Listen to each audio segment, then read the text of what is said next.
ससुरा से नई घर आई मोरे माँ, आई मोरे माँ। Presented by Mayank Recording Studio. ससुरा से नई घर आई मोरे माँ, आई मोरे माँ। ससुरा से नई घर आई मोरे माँ, ओकरा से मिलब चाहे होई बाबा। ससुरा से नई घर आई मोरे माँ, ओकरा से मिलब चाहे होई बाबा।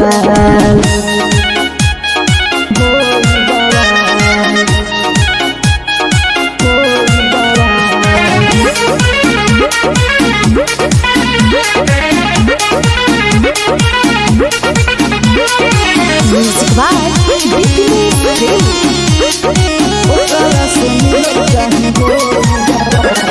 बचपन से प्यार ओके कैनी हो, दिलवा में ओके बसैनी हो। जहिया से देखनी ओकरा के ओकर दीवाना भैनी हो, ओकर दीवाना भैनी हो, ओकर दीवाना भैनी हो। बचपन से प्यार ओके कैनी हो, दिलवा में ओके बसैनी हो। जहिया से देखनी ओकरा के ओकर दीवाना भैनी हो। जे ज्यादा बोली ओकर खींच ले हम खाल, जे ज्यादा बोली ओकर खींच ले हम खार। ओकरा से मिलब चाहे होई बाबा। ससुरा से नई घर आई मोरे माल, ओकरा से मिलब चाहे होई बाबा। ससुरा से नई घर आई मोरे माल।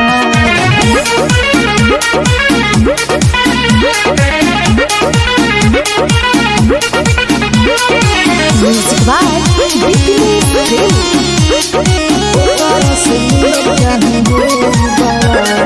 राइटर पूरन दिलदार हो, शुरू से वो कर जान हो।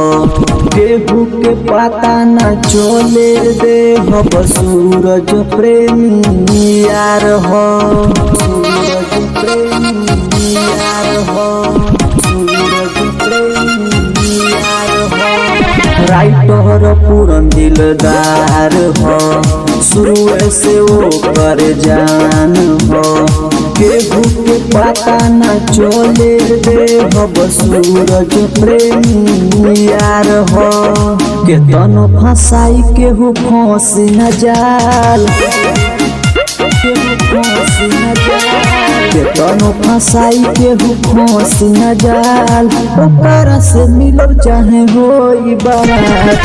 ससुरा से नई घर आइल मोरे माल, ओकरा से मिलब चाहे होई बाबा।